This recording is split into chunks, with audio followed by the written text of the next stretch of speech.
pergunta que me mandam sempre às vezes nem é pergunta, é sugestão.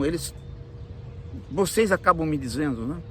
Nós aqui do canal, todos nós, vira e mexe, professor, fala do Freud, explica o Freud, fala do Freud com a filosofia.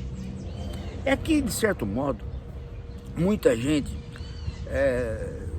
já se cansou do Freud, Lacan, qualquer outro discípulo, de um ponto de vista da clínica, de um ponto de vista da terapia, de um ponto de vista do fazer psicanálise. Porque muita gente não tem interesse nessas questões específicas, quase médicas.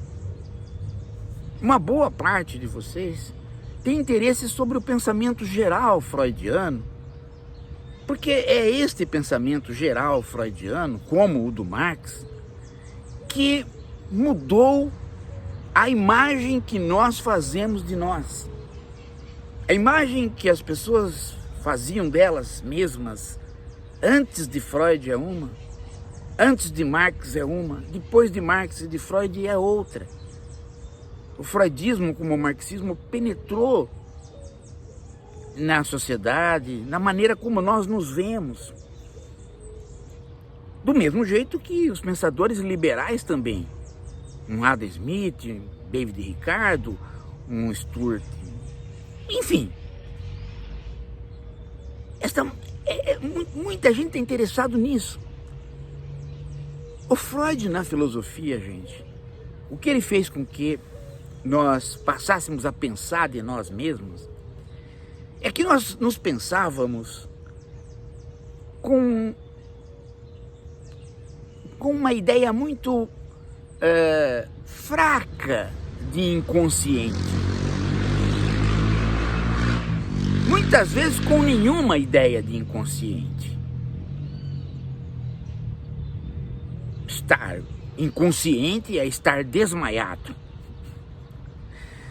Estar aqui conversando e ao mesmo tempo ter um inconsciente funcionando é alguma coisa que antes de Freud pouco se pensava. No máximo se pensava em resquícios da memória, do tipo assim, bom, eu não estou me lembrando de certas coisas agora porque estou conversando um assunto.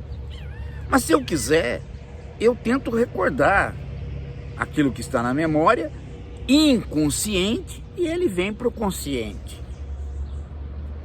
Mas com Freud, esta ideia se rompeu. Freud estabeleceu uma ideia de pessoa com uma topologia mental, psicológica diferente. Uma topologia em que há o consciente, o pré-consciente e o inconsciente. O pré-consciente conversa com o consciente. Mas o inconsciente não tem conversação. Ele não pode ser acessado pelo pré-consciente ou pelo consciente, pelo desejo do eu. Eu vou agora acessar o meu inconsciente e o que está lá soterrado vai vir à tona. Não, a concepção de Freud é que só uma terceira pessoa, uma segunda pessoa, depende de como é que você vê isso, né? É que pode criar mecanismos de você entender aquilo que está soterrado, aquilo que foi recalcado para o inconsciente. Por motivos de defesa, por motivos de desprazer, por motivos de se safar de situações que você não suporta ou não suportaria, caem para o inconsciente.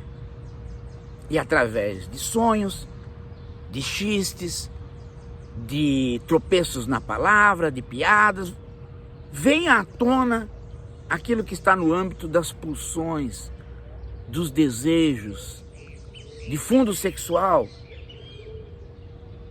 E aí você pode captar o que está lá no inconsciente, trazer para o consciente.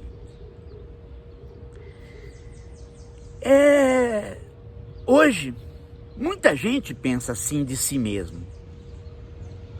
Muita gente pensa desta maneira. E em termos de filosofia, em termos mais rigorosos, isso se revelou como sendo o chamado descentramento do sujeito.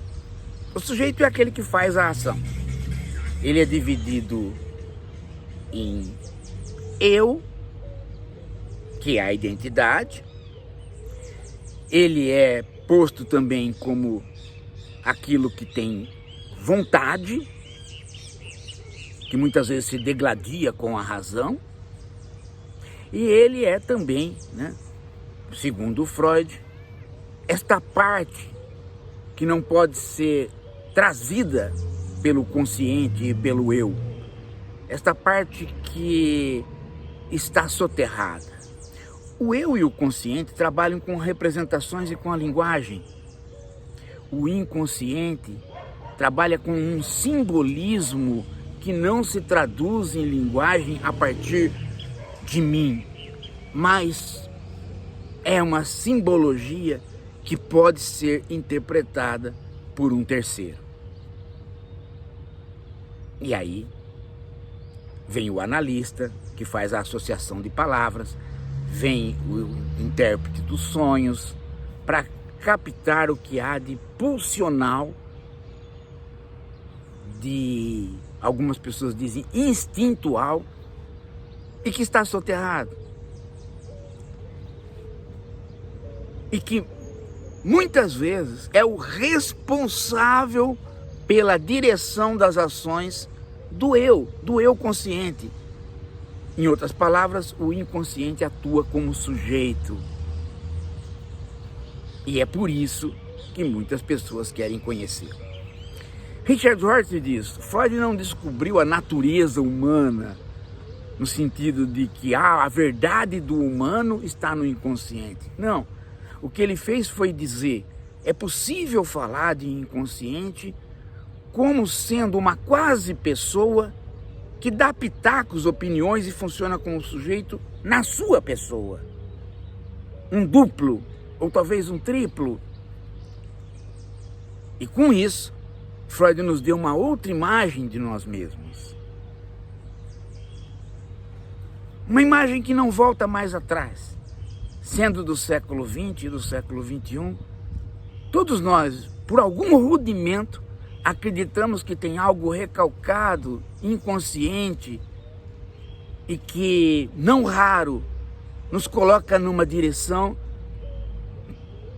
quando nós menos esperávamos que deveríamos ir por aquela direção. Daí, né, a frase famosa dentro do freudismo, que onde eu penso, o sujeito não está. Porque o consciente, onde eu penso, não é sujeito. E onde o sujeito está, que é nas pulsões, neste lugar, ele não pensa. Porque as pulsões não são pensamento, elas são um conjunto de devaneios simbólicos e de necessidades em busca de prazer e de fuga de desprazer. Acho que dá para você ter uma ideia do Freud através disso. Foi isso que ele fez. Daqui a pouco a gente volta.